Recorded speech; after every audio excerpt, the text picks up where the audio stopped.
Imagine you're asking a friend for a loan. You'd probably feel better about lending them the money if you knew they were good at paying back their debts, right?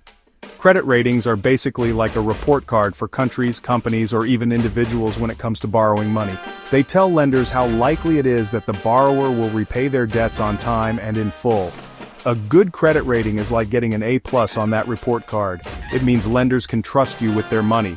A bad credit rating, on the other hand, is like getting an F. It means lenders might not want to lend you money at all, or they might charge you a much higher interest rate to compensate for the risk.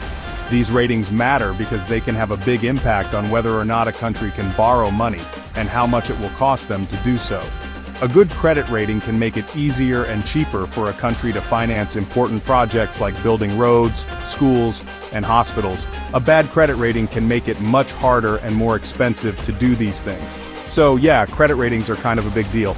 They're like the financial equivalent of your mom telling everyone how proud she is of your report card, except instead of bragging rights, you get access to cheaper loans. Now, who decides these all-important credit ratings? Enter the credit rating agencies, the stern librarians of the financial world. The three biggest names you need to know are Standard & Poor's, Moody's, and Fitch. These agencies are like the financial detectives, constantly analyzing countries' economies to determine their credit worthiness. Their methods involve scrutinizing a whole bunch of factors like how much debt a country has, how fast its economy is growing, and whether its government is stable. Think of it as them going through your financial records with a fine-tooth comb, except instead of judging your questionable spending habits, they're judging an entire nation's financial health. Once they've crunched the numbers and analyzed the data, they assign a credit rating, which is basically a letter grade reflecting their assessment. These ratings range from the coveted AAA, the best of the best, to D, basically, don't even bother asking for a loan. These ratings aren't just arbitrary letters though, they have real-world consequences. A higher rating generally means lower borrowing costs, which can save countries billions of dollars in interest payments. On the flip side, a lower rating can make it more expensive to borrow money, potentially hindering economic growth and development.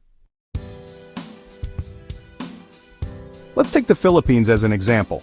In recent years, the country has been on a roll, with its economy growing at a healthy clip.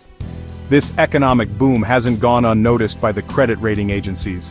S&P, one of the big three, recently upgraded the Philippines' outlook to positive, putting the country on track for a potential credit rating upgrade to A within the next couple of years. This positive outlook is a big deal for the Philippines. It means the country is seen as a safer bet for lenders, which could translate into lower borrowing costs for the government. This in turn could free up more resources for important investments in things like infrastructure, education, and healthcare. But how did the Philippines get here? Well, it took a lot of hard work, sound economic policies, and a commitment to fiscal responsibility. The government has been working hard to reduce its debt, improve tax collection, and create a more business-friendly environment. This combination of factors has impressed the credit rating agencies, leading to the recent positive outlook. However, it's important to remember that credit ratings aren't set in stone. They can change based on a country's economic performance and other factors. This means the Philippines can't rest on its laurels. It needs to continue to implement sound policies and maintain fiscal discipline to achieve and maintain a higher credit rating. So why should we care about credit ratings? Well, as we've seen, they can have a significant impact on a country's economy. A higher credit rating can lead to lower borrowing costs, which can free up resources for other priorities. It can also attract foreign investment, as investors are more likely to invest in countries with strong credit ratings. On the other hand, a lower credit rating can make it more expensive for a country to borrow money, potentially leading to higher interest payments and less money available for essential services.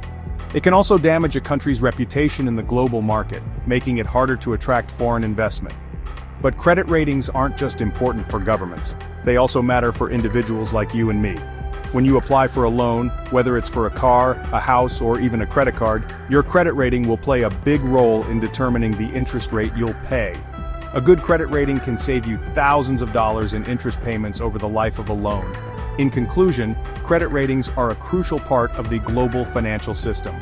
They provide a standardized way to assess the creditworthiness of borrowers, from individuals to entire countries.